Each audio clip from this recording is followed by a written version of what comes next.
Aquilo que a gente falou logo no principinho, Jean, é tentar identificar essas causas, né? O que gera essa insegurança. Então nós colocamos como 3 causas básicas, não são todas, mas são 3 causas fundamentais. Primeiro, a questão da raça ou da localidade de onde a pessoa vive, né? A influência territorial. Uma outra questão muito interessante é a influência cultural que aquela pessoa recebe, que tem até muito a ver com a pergunta daquela pessoa de formiga. Sim. Né? Mas o contexto cultural, ele também vai interferir e muito nessa questão, porque a pessoa passa a acreditar naquilo que ela recebe como influência da sua própria cultura. Então, uma coisa interessante, quando a gente começa a olhar a história do povo de Israel, o povo teve que sair do Egito. E qual foi o maior problema que Moisés teve em todo o período do deserto? O povo sentia saudade do Egito? Tirar da mentalidade do povo a mentalidade escrava. Né? Moisés tinha que implantar, né, com a ajuda de Deus, na vida daquele povo, uma mentalidade de que agora eles eram um povo livre e um povo forte e um povo capaz de vencer os seus inimigos. E um povo que até hoje existe, né, apesar de estar ali sofrendo, sendo oprimido pela Palestina e países árabes em volta, um povo que continua sendo o mesmo povo lá de Moisés que foi tirado do Egito, obviamente os descendentes daquele grupo. Né? Então, Moisés teve, e foi essa a grande dificuldade do próprio povo, porque 10 espias conseguiram contaminar mais de 1 milhão de pessoas, trazendo exatamente essa atmosfera de insegurança. Pastor Rogério, nós vamos dar uma pausa na sua fala, continuando a falar sobre, depois que identifica essas 3 áreas básicas que você citou, como lidar com isso, né? Como solucionar a questão da segurança. Porque nós temos uma participação ao vivo, que é a Sônia, aqui de Belo Horizonte, quer fazer uma pergunta. Sônia, seja bem-vinda, Deus te abençoe. Amém. Boa tarde. É um prazer estar falando com vocês. Igualmente, tá? fique à vontade. Esse programa sempre abençoa muito o meu dia. Amém. Que bom. A minha pergunta, eu tenho uma filha adolescente e ela é muito insegura para escolher. Tipo, ela foi comprar tênis, ela não sabe escolher qual cor que ela quer. Ela já chegou aí com o pai dela e comprou os 2 tênis. 2 tênis pretos da mesma marca, com cadastros de cores diferentes. É verdade. Entendeu? Aí eu queria saber assim, eu como mãe, o que eu posso fazer para não estimular essa insegurança? Qual é a atitude correta minha diante disso? Okay. É quando ela perguntar, eu escolher para ela, eu deixar ela escolher, entendeu a dúvida? Ok, certinho. Sônia, a gente vai responder você pelo televisor. Obrigado pela sua participação.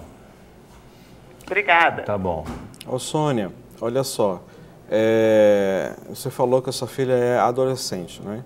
A própria faixa etária que ela está vivendo, por si só, ela é uma faixa de idade onde gera uma certa insegurança, no sentido de o que eu vou ser, qual o curso que eu vou fazer, ela é influenciada na escola muitas vezes por isso, os seus relacionamentos. A própria questão hormonal também influencia. A hormonal, né? Porque é próprio da adolescência, então isso é um pouco até assim normal de se lidar.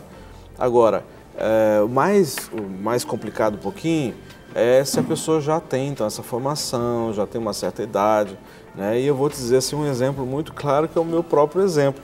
Né? Até casados, meus filhos eram pequenos, eu tinha dificuldade de tomar decisões e escolhas. Né? Quantas vezes eu convidava ou articulava para que a minha esposa estivesse junto, não é, quando fosse comprar as roupas para mim. Roupas, às vezes até uma camiseta, uma blusa, alguma coisa assim simples. Né? Então eu necessitava ouvir da minha esposa, ou seja, essa camisa ficou bem para você. Né? E quantas vezes eu comprei camisas que eu não gostava da cor, mas por eu ter ouvido essa palavra, essa ficou bem em você, estava associado diretamente o quê? A aceitação, a aprovação, valor. Então, qual era o problema que eu tinha? Não é? Era um problema sério na minha autoestima, ou seja, eu tinha uma baixa autoestima, eu tinha uma insegurança gerada por essa baixa autoestima, e a história é longa, tem vários outros desdobramentos, por que eu cheguei nesse estágio, não é? Então, eu precisei passar por um processo de ministrações na minha vida para entender qual era a raiz que provocava isso na minha vida.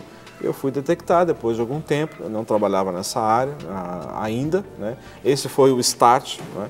Foi a questão da rejeição que eu passei por causa do meu pai e várias outras coisas por conta dessa rejeição, que gerou uma insegurança de eu tentar fazer as coisas para ser aceito e aprovado, não é? Pelas pessoas.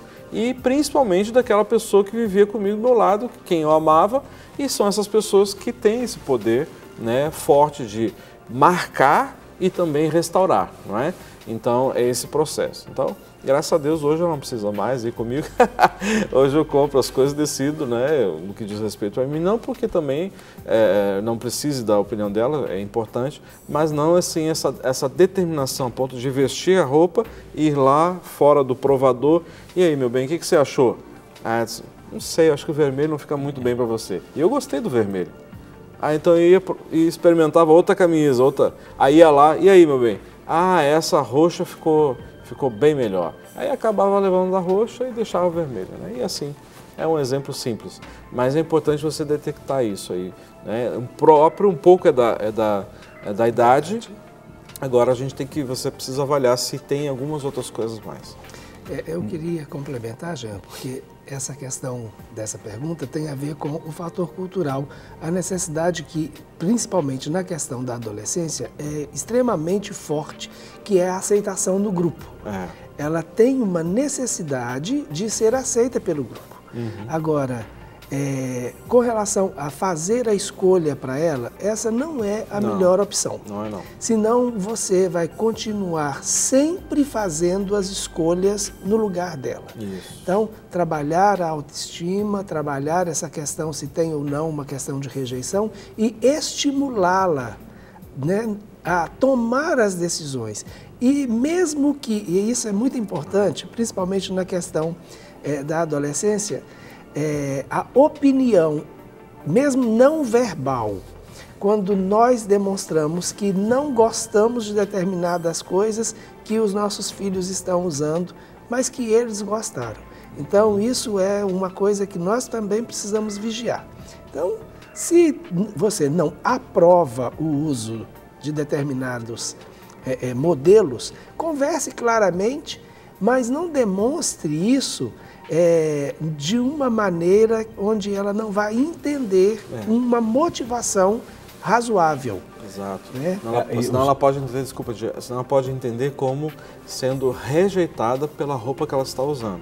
É isso que a gente tem que saber diferenciar, não é? É o seu exemplo, o pessoal que você citou agora há pouco, vem de encontro a um testemunho de um nosso telespectador, que é o Márcio, que ligou do interior de Minas, e ele falou com a nossa produção, contando que ele recebeu uma bolsa de estudo numa outra cidade, portanto ele se mudou para essa outra cidade e passou a morar sozinho, mas ele não sente segurança, né, em estar ali, em viver sozinho, e parece que existe realmente um reflexo, essa insegurança, por causa de um problema com o pai, com a figura paterna, né?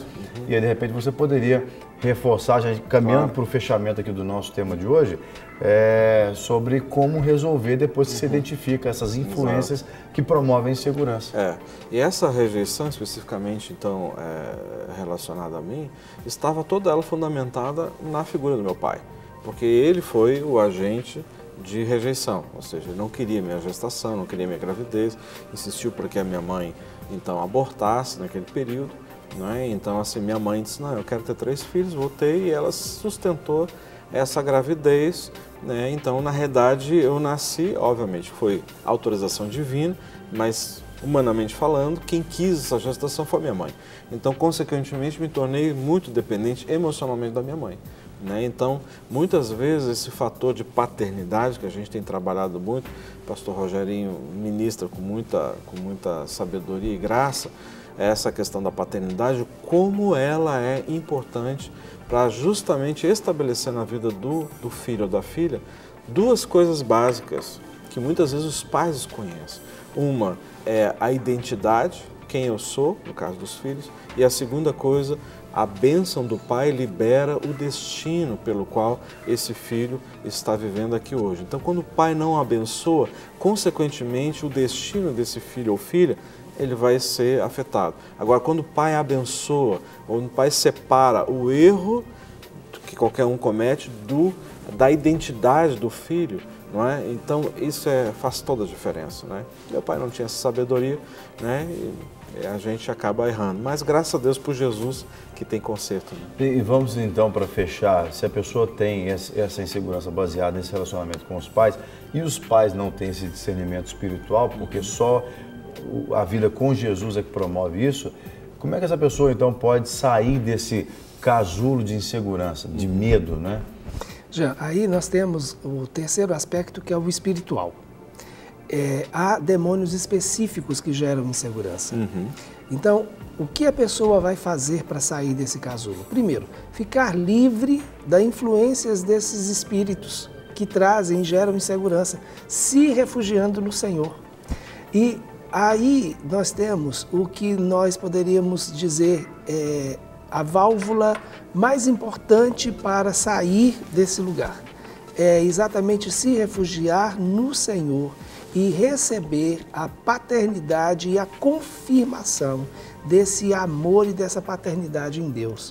Aí nós vamos nos identificar com quem realmente nós somos, nós vamos ser curados da rejeição, nós vamos ter a nossa autoestima mudada e nós vamos nos sentir seguros e capazes, porque Deus está conosco. Pastor Rogerinho, a gente podia então finalizar com uma oração conduzindo as pessoas em casa, porque a gente crê que a gente não precisa estar ali para que algo aconteça, está aí com você, porque quem precisa estar já está, que é o Espírito Santo de Deus, o próprio Deus está aí com você, o que nós somos aqui é apenas canais para abençoar a sua vida. Então nós poderíamos orar, conduzindo essas pessoas nessa oração, mesmo que a pessoa não tenha esse relacionamento adequado com os pais não têm esse discernimento, né?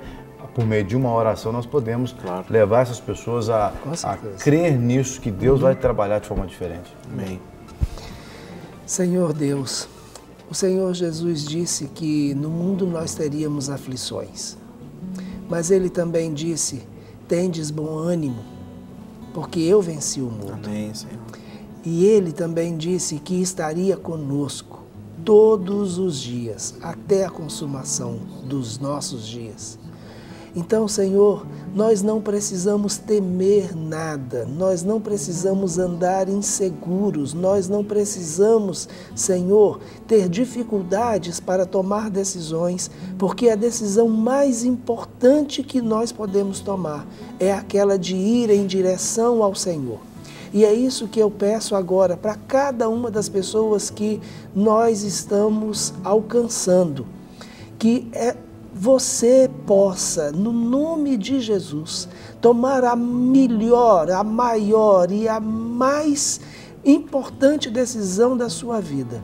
Ir em direção ao Senhor Jesus, ir em direção ao seu senhorio. Amém. E receber através dele tudo aquilo que é necessário para que você possa viver plenamente a sua vida sem nenhum impedimento. Porque Ele te garante isso. Aleluia. Ele está com você. Mesmo que os seus pais não estejam, Ele está com você. Amém, mesmo que os seus pais não entendam, Ele está com você. Mesmo que seja difícil, Ele está com você. Então que você possa receber esse senhorio e essa certeza da sua proteção no nome de Jesus. Amém. Amém.